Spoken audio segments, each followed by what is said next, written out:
politics in Taiwan, politics in China, politics in the United States. I'll start with China. President Xi Jinping set for a big party congress come October.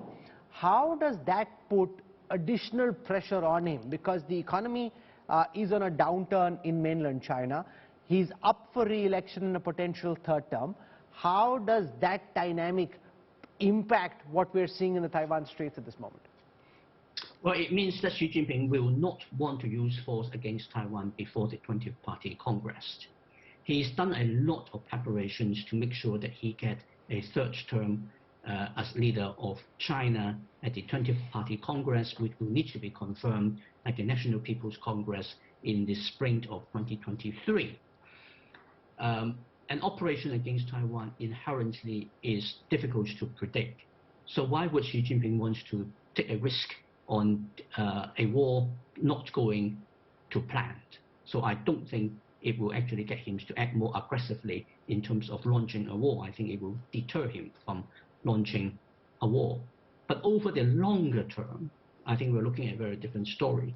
Xi Jinping is committed to the so-called, what he calls the China dream of national rejuvenation.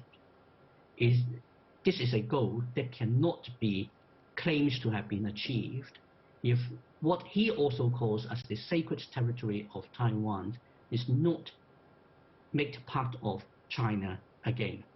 So we are looking at, over the longer term, a Xi Jinping government that will be committed to do whatever it takes to take Taiwan. Now, there is no clear answer to this, Professor Tsang, but in your best estimate, from President Xi Jinping's perspective, when would be the ideal time to achieve his dream of the reunification of China? If he were to plan it according to his calendar, when is he most likely to attack? Probably 10 to 15 or at most 20 years, probably 10 to 15 years. He will want to wait until the People's Liberation Army have got the capabilities to get the job done with confidence. He will also want to get it done before he gets too old, towards the end of his time as a leader of China. He probably calculates that he will have at least another 20, if not longer years as leader of China, and it needs to be done within that time frame. So far, he seems to be indicating a naval blockade strategy, where you basically cut off Taiwan, and that's the message that you send to the Taiwanese people and government. Do you think they have the military capability from a naval perspective to be able to enforce a naval blockade of Taiwan? Well, the Chinese have just demonstrated they can start and maintain a naval blockade of Taiwan with relatively short notice for a relatively short period of time. Sustaining it will be a lot more difficult, but then a lot of naval blockade is in terms of deterrence rather than actually constantly maintaining a very high level of force for the effective blockading of the country you want to blockade. So yes, I think we should work on the basis that they have the capability. The issue really is not whether they can or cannot do it, but whether the Taiwanese and with American support will be able to break that blockade.